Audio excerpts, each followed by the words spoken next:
has a message for you guys, all right? God has a message, and it's going to relate to everybody. All right, let's put up here on the first one, Exodus 20:13. Thou shalt not murder. This is the sixth commandment, okay? So when we think of murder, we just think, well, it's us off the hook. I mean, who would murder somebody? And yet, here's what I want you to know now. God created man. He said he created man in his image. In God's image, he created man. And the first man that he created was Adam, and then he created Eve, and then they had two sons, Cain and Abel. The first four people on this earth. Okay? Now, God creates them. And what happens? Let's look at Genesis 4:8.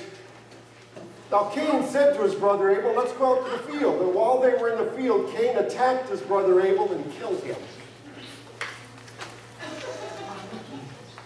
It's like, what was he thinking? I mean, the first people God creates and they kill one another. It's like amazing. Now Cain now has children. Let's look at Genesis 4:23.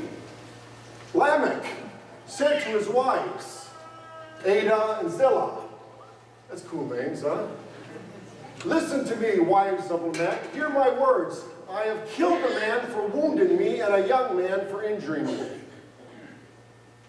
Killed somebody for wounding him and then killed another person for injuring him. Murder was prevalent in the very beginning. In the very beginning. Hardly ever can we hear the news and pick up the paper without hearing about senseless killing. Senseless killing. Well, it happened from the very beginning. Happened from the very beginning. Now, I'm going to give you a little bit of, we're going to go off the mark here a little bit. I want to teach you just something a little bit here, okay? There's no extra charge for this. But I'm going to teach you something here that a lot of you probably didn't know. Was Adam and Eve the very first people that were on the earth? Was Cain and Abel? I want you to hear something here, okay? If you have a Bible, go to verse 13. Cain killed his brother, okay, Abel? And so now he was in trouble with the Lord. So Cain said to the Lord, my punishment is more than I can bear. Today you're driving me from the land, and I will be hidden from your presence. I will be a restless wanderer on the earth, and whoever finds me will kill me. Well, who's left to find him? His mom and his dad. Or is there other people? Are there other people yet on earth? Now, let's go to verse 17. Cain laid with his wife, and she became pregnant and gave birth to Enoch. Where'd she come from? Where'd she come from? This is just a little... Theologians believe this. Man dates back to thousands and thousands of years before Adam and Eve was on earth. So I believe what happened is that there was a point in time where God made man in his image. In his image, where he gave them a thought process, where he gave them a soul, where he gave them a spirit, which separated them from man that was on the earth at that time. Because I hear people all the time talk about this, about why you can't believe the Bible because it contradicts itself. But it doesn't really contradict itself if you really look at everything as a whole. So that's just a little side thing for you here. Let's keep looking now. What about us? How does this commandment relate to us now? Thou shalt not murder. Well, again, I tell you all the time, when we look at the Old Testament, when we look at the law, when we look at the commandments, you have to look at the New Testament. Because Jesus said, I am the fulfillment of the law. I am the fulfillment of these commandments. So we have to look at Jesus, what Jesus says. So let's go to Matthew 5:21 through 22. Now, I know I taught on this before briefly, but I want to talk in much more in depth. Jesus said, you have heard that it was said to the people long ago, do not murder. Sixth commandment, do not commit murder. And anyone who murders will be subject to judgment. Jesus says, but I tell you that anyone who is angry with his brother will be subject to judgment. Now hold on to that right there. There's a key word up there. Brother. brother. Remember when Jesus said we're to love your neighbor? Your neighbor is everybody. Everybody. Who's your brother? That's your fellow Christians. That's your fellow Christians.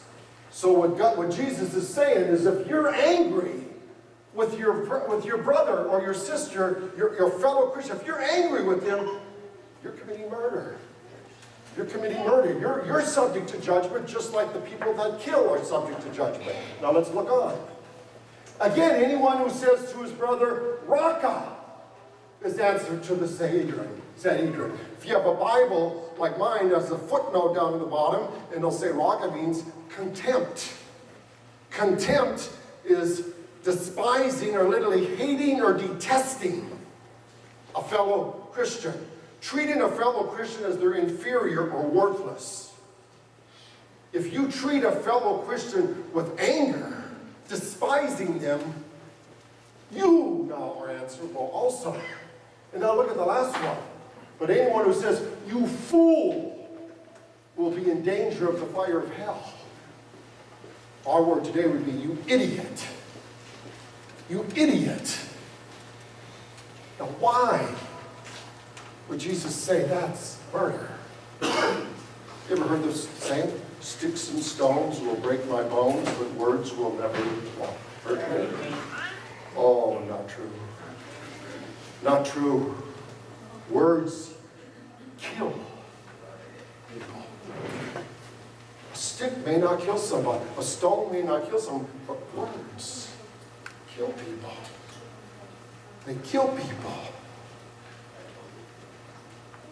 It kills your spirit. You call someone an idiot.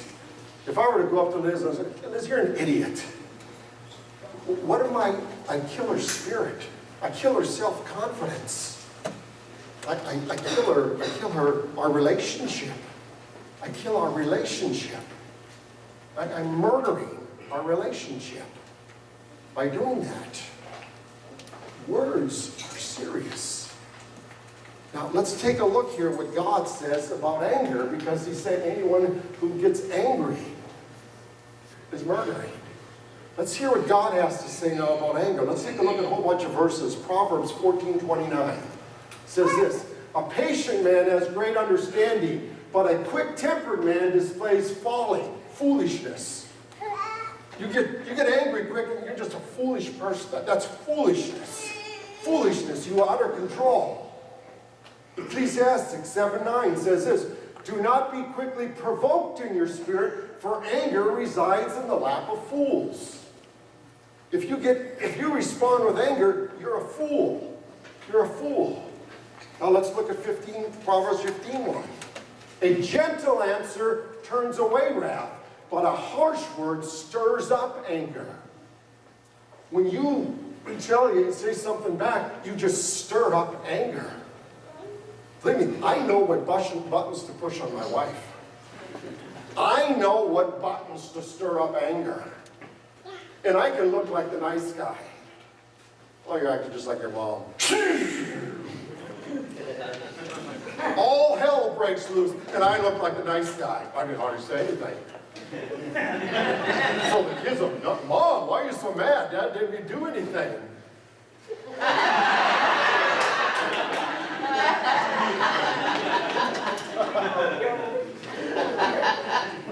Harsh words stir up anger. Does anything good come out of that relationship when I do that?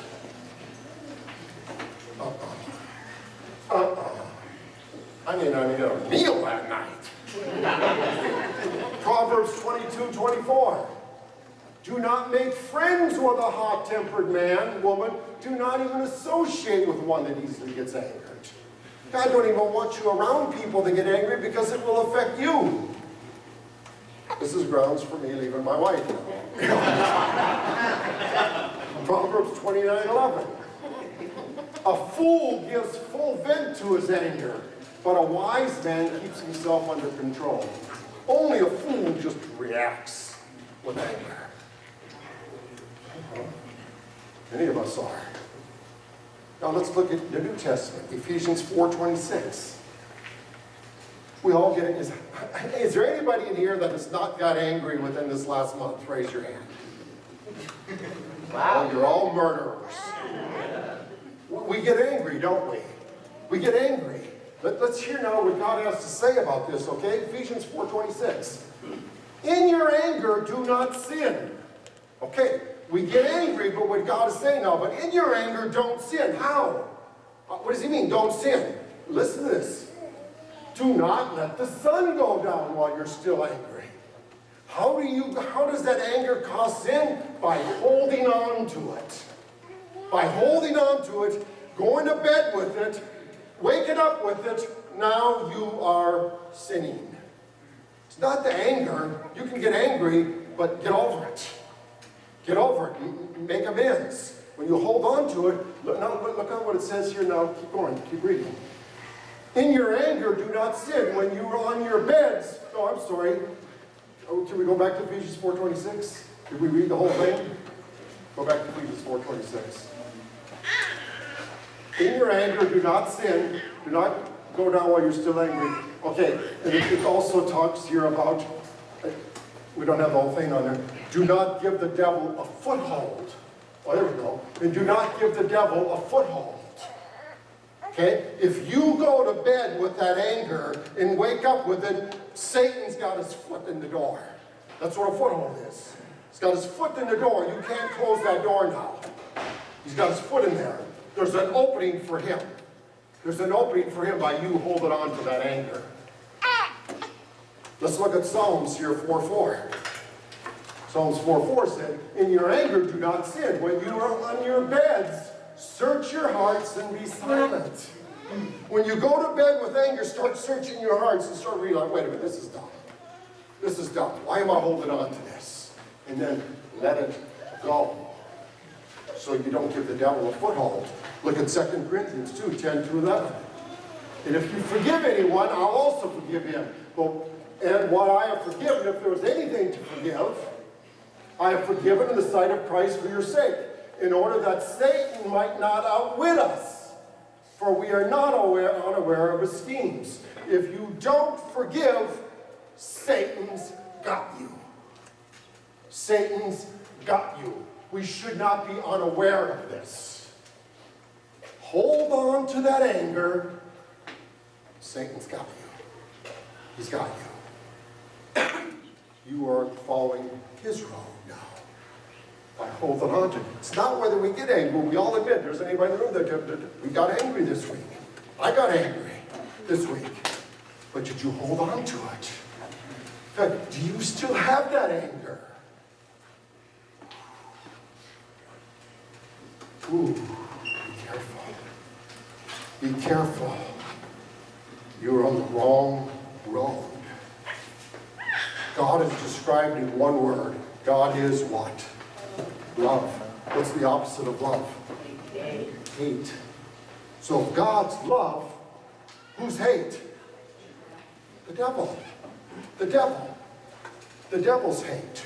So if you hate, you're following that person. If you love, you're following God. Now, a lot of us are in both, we're just kind of straddling both roads. Both roads. Now, most of you would say, oh, I'd never follow Satan. If Satan said, hey, follow me. Well, no, I'm not following you. Yeah, we do. We do. We follow him. Let's take this test. Let's take this test right here now, okay? Here's hell. Here's heaven. Here's Satan and all his demons. Here's Jesus and all his angels, okay?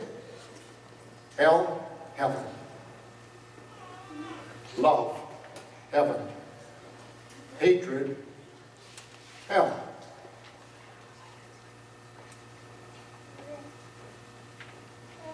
Are there people that you love? Yes. Are there people that you hate? Answer that. Some of you would probably say, yeah, there's a lot of people I've never forgiven yet. I've never forgiven. That's a form of hate. If you can't forgive, that's a form of hate. That's a form of anger. That's a form of hate when you can't forgive. That's Who are you following? Who are you following? Patience. Anger. Which one are you? Which one are you? Did you wake up this morning still angry at somebody? Did you go to bed angry at somebody and you woke up this morning angry at somebody? Who are you following? Who are you following? What road are you on? Kind words. Harsh words. You idiot. You're an imbecile. I can't believe the stupid things you do. Oh, that'll build them up real good. Who are you following when you say those things? What did Jesus just say? When you call someone a fool, an idiot, you are in danger of going to hell. He takes it that serious. It's a form of murder. You're killing their spirit. How about this one? Encouragement. Discouragement. Generosity. Greed. Purity. Impurity. We'll be talking about that one next week. Kindness. Jealousy. Peace. Dissension. Disunity. Faithfulness. Idolatry. Self-control. Drunkenness. Joy, contentment, unhappiness, discontentment. Many of us are on both sides of the road. And then we say things like this, I just don't feel that close to God anymore. What happened? Duh. Guess who you're following? How can you follow Satan and then feel close to God? It don't work that way, people. It doesn't work that way. God, what does God say? You're either for me or you're against me. But we all try to play the middle of the road. But it don't work. It don't work.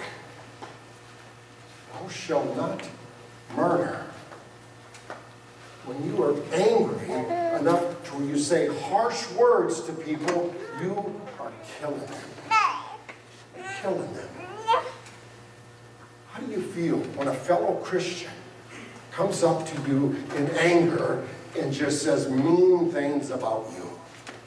You walk out just feeling great? Like, oh, this was a great day? Or does it just kill your spirit? It just kills your spirit. You go to bed that night just going, I don't feel like doing this anymore. Which one are you? Which one are you? How many of you have had serious anger issues in the past? Don't be afraid to raise your hand. Oh my gosh. Okay. How many of you now have gotten so much better as a result since you became a Christian? Raise your hand.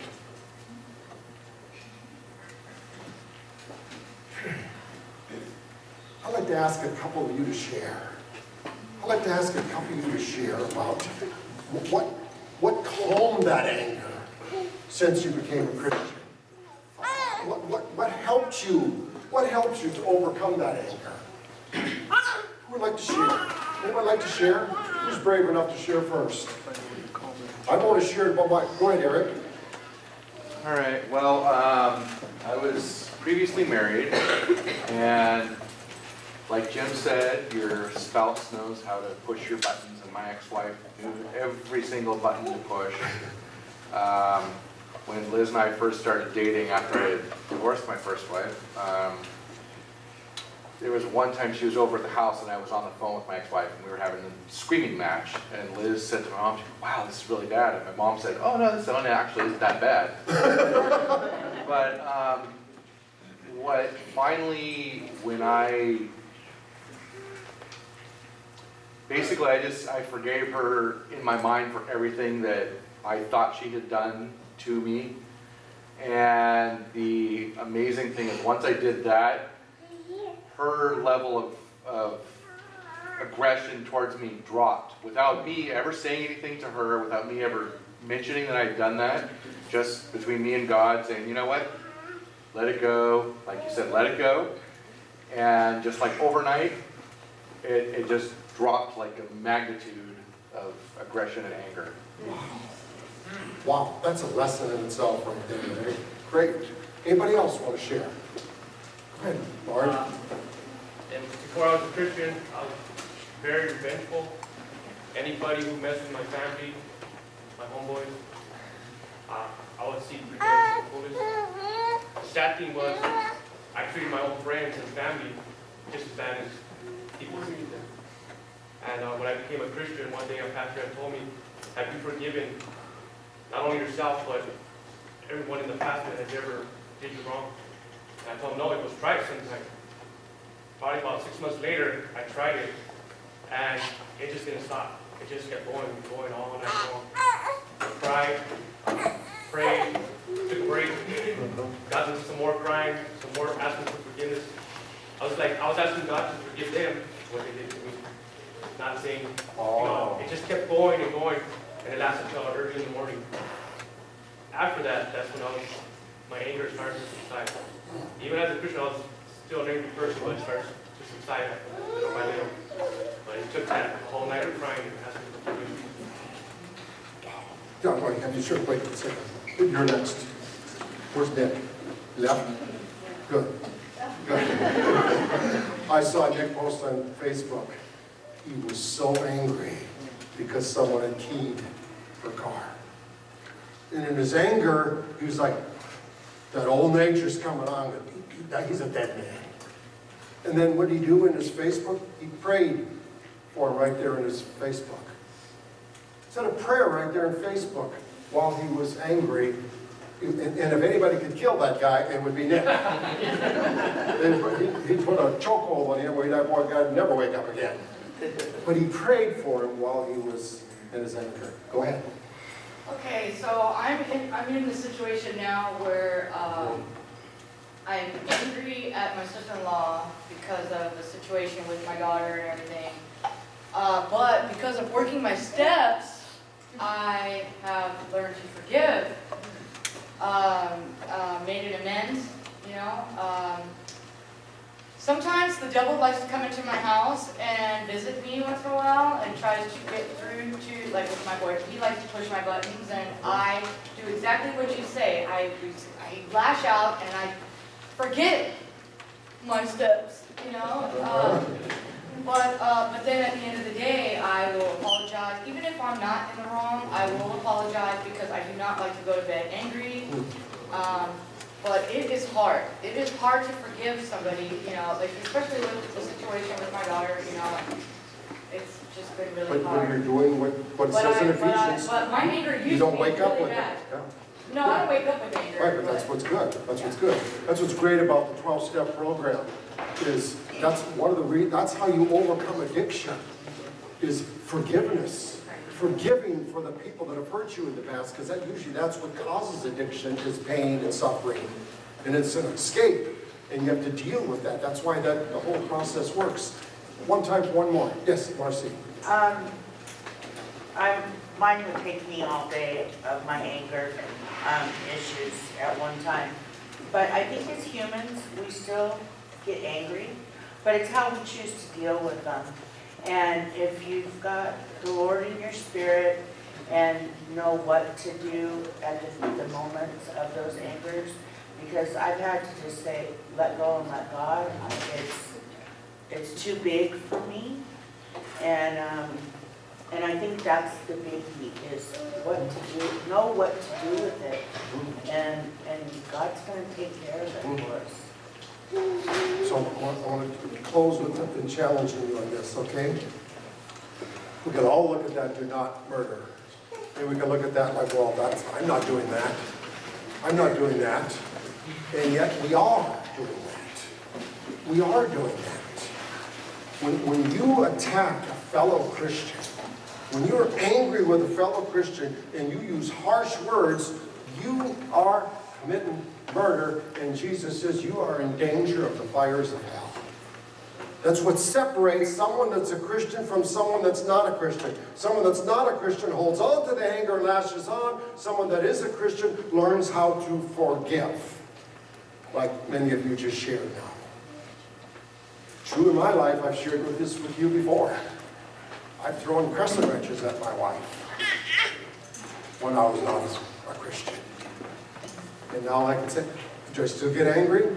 Oh yeah, that old nature's still there. Boy, it don't take much. That's why I have to be careful, even road rage, because it can easily happen, but I don't know if that guy's got a gun, so I got to learn to just control myself when I'm out there on the road. Just immediately deal with it. But it's hard. Anger is still there, but God has given us a spirit that can deal with that now. People deal with it. Don't go to bed with anger and then wake up. You've given the devil the foothold. And you are not going to have joy in your life. Learn to overcome it.